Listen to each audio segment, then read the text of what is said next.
TITI BROWN, umusore umaze kubaka izina rikomeye mu kubyina. Ndatekereza ko uyu munsi mu ndirimbo zakoze hit mu Rwanda nko mu mwaka n'igice ushize, mu ndirimbo zifite hit zose yagiye aziperformingamo. Uretse no kuba ari umubyinnyi mwiza mu Rwanda, yanafunguye umuyoboro wa YouTube awita TITI BROWN, ari wonje ngo turebe amafaranga umuhemba buri kwezi na buri mwaka, dore ko yanatangiye kunyuzaho filimi.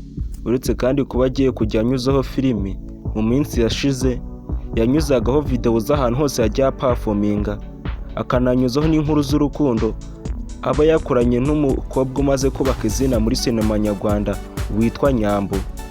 Ariko muri iyi minsi bikaba bivugwa ko bashwanye, dore ko nta n'umwe ugikurikira undi ku mbuga nkoranyambaga.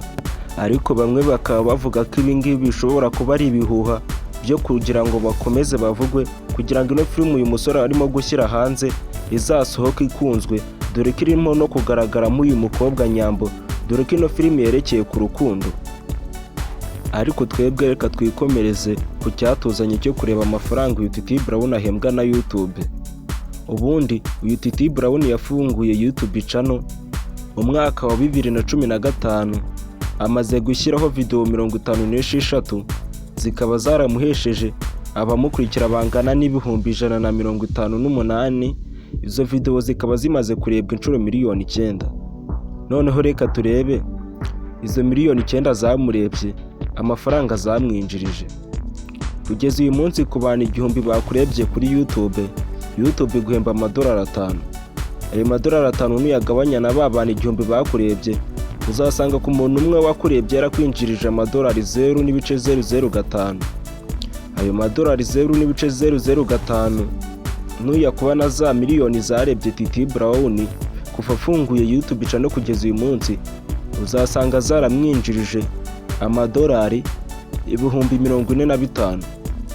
Nuyavunjisha mu mafaranga y'u Rwanda, uyu munsi $1 rimwe rihagaze 1392.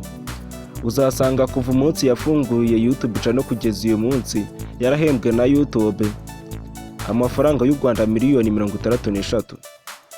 Ni amafaranga menshi cyane uyu TITI BROWN amaze gukura ku rubuga rwa YouTube.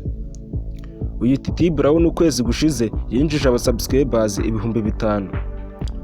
Uyu TITI BROWN ukwezi gushize yarebwe inshuro 227.